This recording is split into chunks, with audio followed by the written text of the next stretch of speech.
Така, здравейте, тук се намираме на пътя след Иерусалим, след Витлеем. Вървим по посока на реката Йордан, там където Исус Христос е бил кръстен.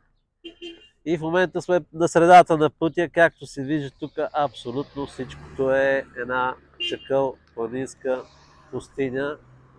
Я Камналата, я Камиларя, бедуините и положението е офсайд. Сега, интересно, че този път, по който минаваме, той сигурно бил някъде там горе, най-вероятно. Пътят, който се вижда от тук. Пътят, който е споменат съвсем конкретно, мисля, че в Лука 15 глава, това е известната притча за добрия самарянин. Тя започва така. Един човек пътуваше от Иерусалим към Ерихон. И съответно няма да ви разказвам цялата притча. Идеята е, че всъщност като се види това място тук, сега си давам сметка за какво става въпрос. Това място, разбира се, на времето и сега тук са едни бедуини, много мизерно живеят тия хорица. Било е пълно с разбойници, било е пълно с... То няма тук нищо, тук нито расте нещо, нито животни има. Положението е наистина пустиня. Сега това, което е символиката, разбира се, в притчата за добрия самарянин, е, че Иерусалим всъщност е какво? Той е планината на Бога. Това е мястото, където най-високото място, където най-святото място. Там се срещат хората с Бога. Идват от целия свят. Ерихон обаче, това е всъщност източната граница на Израел. И до днеска си е така. Всъщност и Ерихон, на реката Йордан, е мястото, то е всъщност първата точка, през която евреите са влезли, когато Моисей е умрял и съответно Исус, Навиевия син, пресичат реката Йордан точно при Ерихон. Значи тя е фактически, тогава била първата точка, сега в момента е най-крайната точка. Другияче казано, като имаме човека, така започва притчата. Един човек вървеше от пътя от Иерусалим към Ерихон.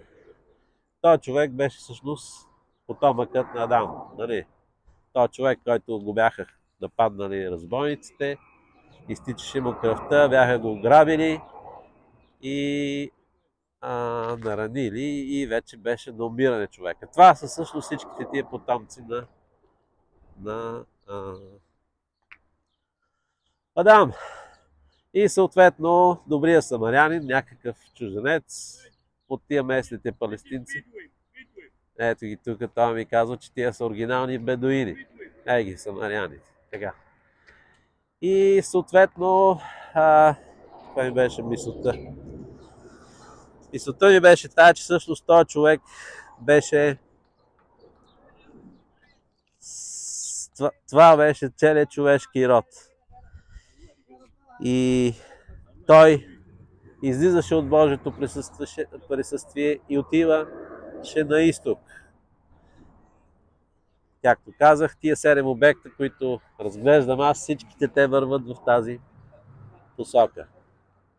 От запад на изток. Нали?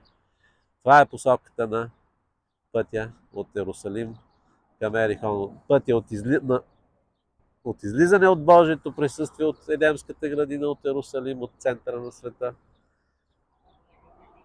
в отстъпление от Бога, в отстъпление от истината. И там намираш смъртта си и мизерията. И там те намира и добрия палестинец, добрия самарянин. Те намира и те слага на магаренцето и те